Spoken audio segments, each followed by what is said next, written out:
Hello! It is 2025, which means it is time for me to share with you what my best books of 2024 were. I have 7 for you today, and I'm so excited because I love sharing the books that I love, and a lot of these I feel like could use more love, and so I want to put it out there in the world and have more people I can talk about these books with. So let's get into it. There's a good mix. I think there's something for everybody. I have 2 nonfiction and the rest are fiction. So I don't do things in any particular order. So these are just the faves. How to Build a Girl by Caitlin Moran. I always think it's a win when a book can make me laugh out loud, literally, because that's like next level invoking of emotion. It is making me do a thing no matter where I'm at, no matter what's going on. I'm like fully invested in the world, and it's pretty darn hilarious. It's a very voicey book, which I've found that I'm like, that's so up my alley. And it's a coming of age story of a girl in like working class England. I'm gonna do a radical thing. I'm gonna like read the summary because it's almost like a professional worked really hard and wrote this, and it's what interested me in the book and not my horrible incoherent ramblings about said book. What do you do in your teenage years when you realize what your parents taught you wasn't enough? You must go out and find books and poetry and pop songs and bad heroes and build yourself. It's 1990. Joanna Morgan, 14, has shamed herself so badly on local TV that she decides there's no point in being Joanna anymore and reinvents herself as Dolly Wilde, fast-talking, hard-drinking, gothic hero and full-time lady sex adventurer. She will save her poverty-stricken bohemian family by becoming a writer, like Jo in Little Women or the Brontes, but without the dying young bit. By 16, she's smoking cigarettes, getting drunk, and working for a music paper. She's writing pornographic letters to rock stars, having all the kinds of sex with all the kinds of men, and eviscerating bands in reviews of 600 words or less. But what happens when Joanna realizes she's built Dolly with a fatal flaw? Is a box full of records, a wall full of posters, and a head full of paperbacks enough to build a girl after all? Imagine the Bell Jar, written by Rizzo from Greece. How to Build a Girl is a funny, poignant, and heartbreakingly evocative story of self-discovery and invention, as only Caitlin Moran could tell it. Very cheeky. You can tell it's written by a woman because of how well the subject material is handled, of a really young woman experiencing sex for the first time, sexuality, what her identity is, when she tries to fit in, when she tries to not fit in, all these sorts of things. And it doesn't romanticize any of it, and it's very much is written in a way that you know this is just one person's experience, fictional person, but you know what I mean? Like, it's not generalizing for all time, for all peoples. I just got really invested in this character and in her story, and like I said, like even when quote unquote nothing much was happening, her voice I found so compelling. I also thought it was just really interesting to read about what it's like to be struggling as a family in England. And I've read some nonfiction of people struggling in the States, but I hadn't really read much of how that operates in England. Yeah, really good read. Like I said, I was just so immersed when I was reading it, and I kept thinking about it, and different scenes and moments would float to my mind throughout 2024. And so I'm just like, it's going on the list. It's a good one. I highly recommend it. As you might gather from the summary, there is a lot of sexual bits in it. It doesn't hold back and it doesn't censor itself. So just be warned going in. Just to give you an idea of how upfront it is. Here's the first handful of lines on the first page. I am lying in bed next to my brother, Lupin. He is 6 years old. He is asleep. I am 14. I am not asleep. I am masturbating. I look at my brother and think nobly, this is what he would want. He would want me to be happy. So it's very much a take it or leave it kind of character and voice. It's not going to be for everyone. It is very bold and out there. But if that sounds like something you can handle, it's quite a ride. Next, I have Being Mortal by Atul Gawande, who is too good for his own good.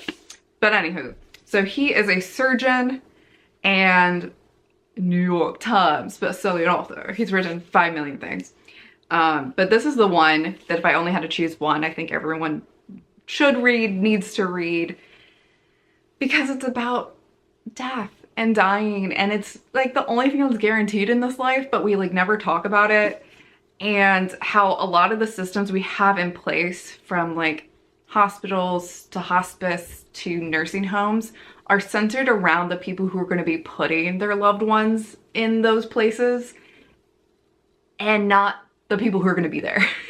and because we don't have conversations of like, what is quality of life to you? What would you like the last years of your life to look like? We end up making horrible decisions, and a lot of people suffer in the process. And so he has a lot of really good research, but also like very intimate stories of patients, his own family. So it's like part memoir a little bit.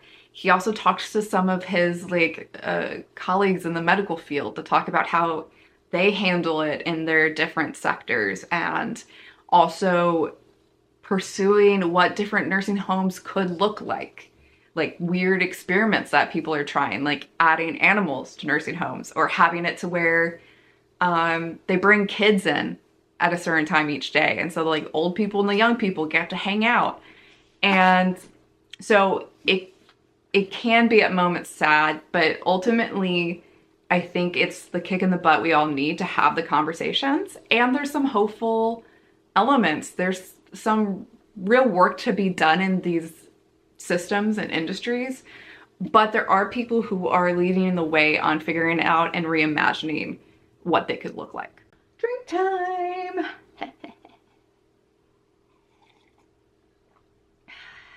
Oh, anyone curious? Spice Chai, Trader Joe's, highly recommend. A Deadly Education by Naomi Novik. Oh shoot, I totally was gonna read the summary for all these books and then I forgot for Being Mortal. I think we're fine. You got it. You got the idea. It's nonfiction. It's pretty straightforward. This is dark academia witch vibes. It's also, I've been describing it for people who know anime as One Punch Man meets a dark academia witch. Love. So good. So unique. I will read the summary on this before I blabber on more, so you get the gist of what this book is about, and it is a trilogy. I decided that Oren Lake needed to die after the second time he saved my life. Everyone loves Oren Lake. Everyone else, that is. As far as I'm concerned, he can keep his flashy combat magic to himself. I'm not joining his pack of adoring fans.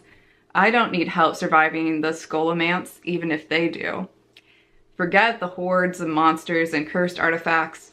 I'm probably the most dangerous thing in the place. Just give me a chance and I'll level mountains and kill untold millions. Make myself the Dark Queen of the world. At least, that's what the world expects. Most of the other students in here would be delighted if Oron killed me. Like one more evil thing that crawled out of the drains. Sometimes I think they want me to turn into the evil witch they assume I am. The school certainly does. But the Skullomance isn't getting what it wants from me, and neither is Oren Lake. I may not be anyone's idea of the shining hero, but I'm going to make it out of this place alive, and I'm not going to slaughter thousands to do it either. Although, I'm giving serious consideration to just one. Again, very voicey, very cheeky, pretty dark. But yeah, like, it's taking the British boarding school element, but taking it to the next level because it's international. So you have actually a diverse cast of characters, which is lovely and refreshing. And you have this unique twist on both the like chosen hero, the villain, and like this whole genre. Like it just, oh, it's so good. Oh, I love it. I love it. I love it. The world building, all the vibes, just it's a moment. When I first heard about this series, I'm like, I'm gonna either love it or hate it, because if not done well, this could have been like really cheesy or campy or goofy. This idea that the school is like trying to kill you, that a main character is like this overpowered. But it was so good. If you've been reading fantasy for a while, and especially anything with like magic or world building that involves the main character like leveling up their powers, this is a fun reversal, because you have the person who's already really strong, and like the problem that so many books fall into is they either have the power creep, or for those who've read a lot in that particular vein, it just gets old because you're like, oh, I need to do a montage now to train to get more power. But she already got the power. Like her stuff is like all social stuff of like, God, I gotta convince these people to let me save them. And it's great. And I truly didn't know what to expect because of that. It was going so, you know, left of everything that traditionally I've read. And it's a trilogy. It doesn't overstay its welcome. Was it the end of this book? It was either the end of this first book or the second book, but I got so angry at one of the characters, and it's been a while since I've been this angry. And I was salty right along with the protagonist. And I was like, I couldn't be reconciled with until I read the next book. I was just like, I'm fuming. And again, anything that elicits emotion, I think is heading in the right direction. And then also, I was perfectly willing to just love this series as it is for like everything I just mentioned. But then the ending, I won't spoil it, but I'm still thinking about that ending. It shook me up so hard that I'm still shaking. I'm still shook at it. It is so, it like pivoted from being this like out there magical other worlds, you know, not our reality, to like, this has some profound things to say about trauma, about global, national and global secrets and destruction. And it was just like, Naomi, what are we doing here? Just so good. Read it. Habit of a Foreign Sky by Zuji. Zuji? Is that it? Look at that cover. Just come on. This was definitely a cover buy. Totally worth it. It is contemporary. I don't know if it's literary fiction. It's definitely contemporary fiction. And I'm going to read the summary to you because I always do a bad job of explaining this book. What happens when an intelligent, high-powered woman executive relinquishes all responsibilities? Somewhere between Hong Kong and New York, life does an abrupt shift for Gail Zeto when her mother, her last family member, is killed in an accident. For Gail, a mixed race, single mother who buried her young son only 2 years prior, all she has left is a hard-won career at a global investment bank. Life rapidly goes into freefall for this woman with a complicated past, who was once so sure of her direction in life, who can now see no clear future path. With an international cast in New York, Hong Kong, and Shanghai, this novel dramatizes a Sino-American balance of power at a staggering, intimate level. It was the finalist for the inaugural Man Asian Literary Prize, if you're a girly who cares about prizes. I think the number one word in that summary for me was intimate. It's very close to the main character, even though her emotions aren't always close to her. Like, she's very divorced and like having to reconcile this persona isn't the right word, but like she's been such like a working woman and doing what needs to be done and like polished and presenting what she wants of herself and of the world, and it's kind of just fallen apart around her. Like the summary says, her son's gone, now her last relative, her mother's gone, and there's grief to be had, and it's not easy when you haven't been giving yourself a lot of leeway in emotion to then go through the process of grief. It wasn't down and out depressing. Like, there's sad moments, but like, again, normally books like this I wouldn't be able to get into because I'm not a fan of like dramatic, high stakes, like hyperbolic, melodramatic, histrionic, kind of like high elevate. Like I'm already anxious. I don't need more cortisol. I'm good. And so I was just so invested in this narrative, but I wasn't overwhelmed. Like, there was something that spoke plainly, but without trying to pump you full of emotions like some writing does, that just allowed me to sink into this character and their reality. I really liked it. I don't know if I'm making any sense explaining this or describing my experience, but if you like contemporary fiction, I definitely give this a try, especially for those of you who are wanting to read more diversely. Inciting Joy, Essays by Ross Gay. This is a nonfiction collection, but it is not dense, it is not dry, it's not boring. Don't be scared away by the word essays. Ross Gay is a poet, and he is a writer and a teacher and a gardener. He's a former football player. He is a current pickup basketball player. He is a Black man living in Indiana. And these essays are so moving, and it's because he encompasses all of himself and all of his identities and all of his experiences. And then he starts off with a bang with the first essay, really hammering home that joy is not silly or frivolous and cannot exist alongside grief or alongside activism or whatever. It's not inappropriate, it's more needed than ever. And it is like the sun. It just feels very warm and hopeful for me reading this. He's got a very flowy sense of writing, and he is a fan of the footnotes.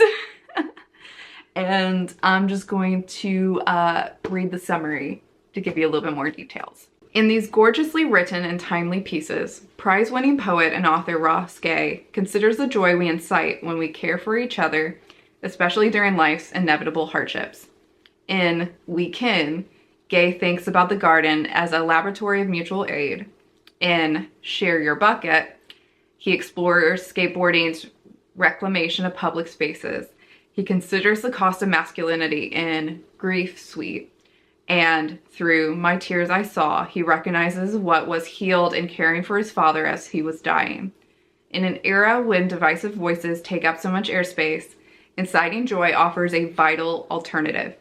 What might be possible if we turn our attention to what brings us together, to what we love? Taking a clear-eyed look at injustice, political polarization, and the destruction of the natural world, Gay shows us how much we might resist, how the study of joy might lead us to a wild, unpredictable, transgressive, and unboundaried solidarity. In fact, it just might help us survive.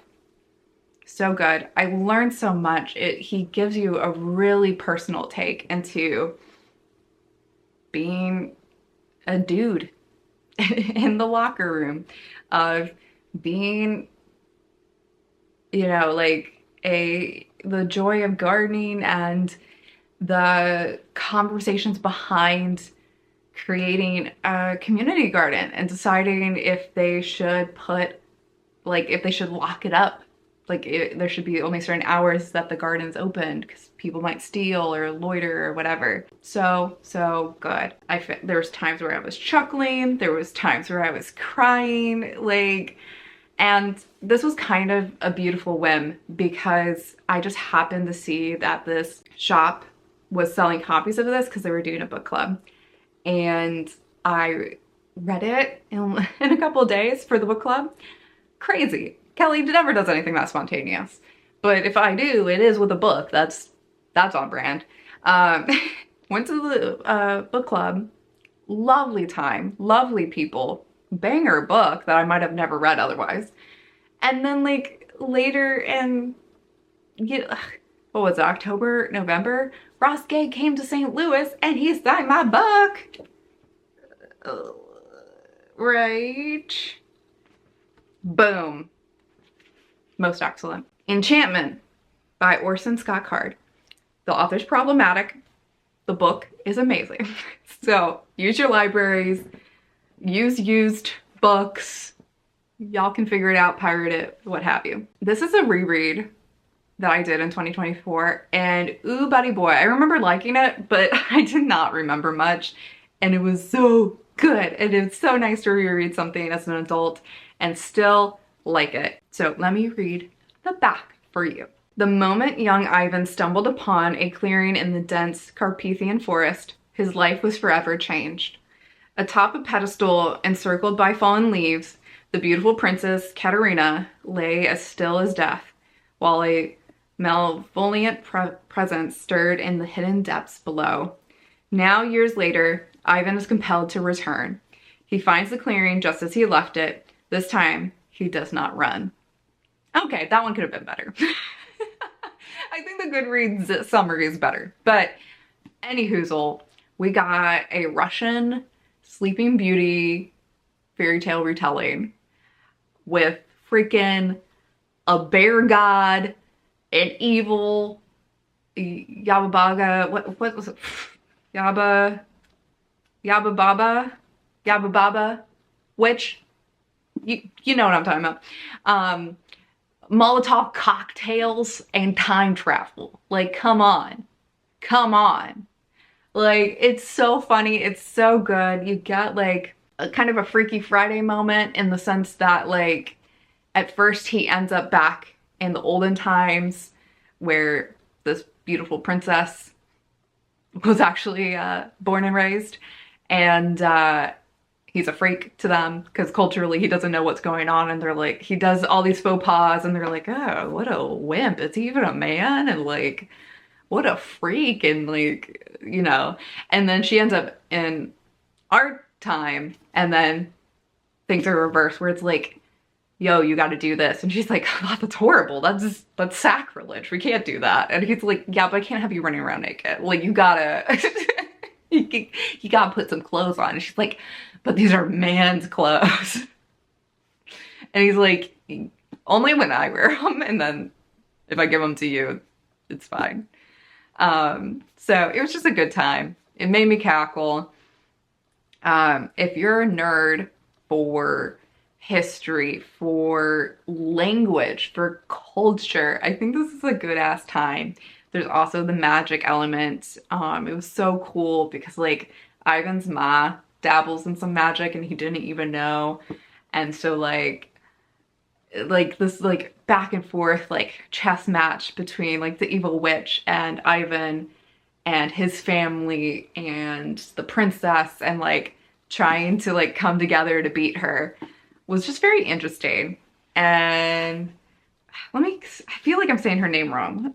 What the floop's her name? We even get some of her perspective, the evil witches, which is really nice. And she's just a cool villain. I really liked her.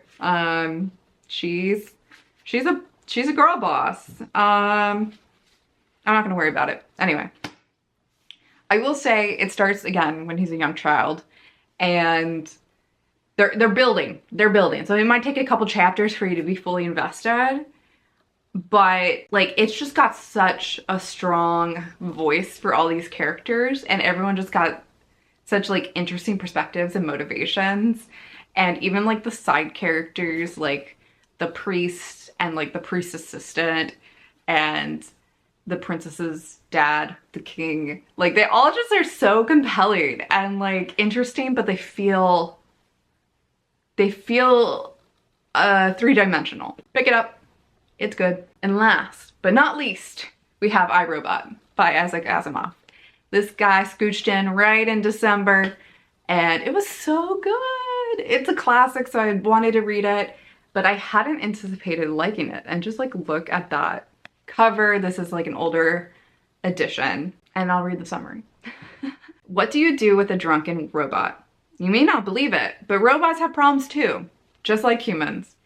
In these mind-spinning tales, Isaac Asimov brings us an astonishing and delightful vision of a tomorrow filled with marvels and miracles, of computers in human form, so incredibly real you cannot tell the man from the machine without a scorecard. So it's really cool because it's like a bunch of short stories, but the way that like the thread of how they're connected makes it feel like a novel. So you get like the best of both worlds, where you have this framed story where a journalist is talking to, what's her name? Oh, is talking to Dr. Susan Calvin about her life and career in robotics. And that's how these stories progress and unfold. And Dr. Calvin, as well as these two other scientist, robotic engineer guys, are the primary cast. And just depending on the story you're in. So good. It's almost like a sci-fi robotic Sherlock Holmes, because each of the stories revolves around like this general problem or mystery that is happening and related to a robot. And they have to figure out like, why is this happening? What's going on? And how do we fix it? And you know from the beginning of the, like very early on, it teaches you like the 3 laws of robotics. And from there you have to kind of deduce like, oh, when so-and-so said this, the robot interpreted it as that. And so like the first law kicked in. And so like the robot's doing this quirky thing because it has to protect you or whatever. Or like, because it's supposed to like protect itself, but it's also supposed to follow orders, it's like bouncing back and forth, and that's why it's like all scattered and not following either, because it's trying to follow both. Just so good. Such a tight narrative. There was humor. There was just like interesting, thought-provoking questions without just immediately falling into despair. Like, it really leaves you to absorb your own conclusions about what you think about robots, but it doesn't like beat you over the head like some books do, like robots be bad, they're gonna ruin the world, and things are horrible. It's just like, yeah, like a lot of the problems are because we made or we like made robots without thinking about X. Yeah, maybe there's certain things that should be off limits or that we shouldn't do regarding robots, but it's not an immediate like dystopian death sentence. And so it's just a refreshing, fun little read. It's very light, very small, and pretty accessible. Like, you don't have to be a very smart, sciencey person, because I'm not, to get and enjoy this. And because it's a more modern classic, the language is a lot easier to get into than something that was, say, 200 years old. So, those are my best books of 2024. Let me know what yours were down below. And let me know, have you read these? Do you like them? Please like them so we can talk about them. Okay, like and subscribe, and I'll see you next time. Bye!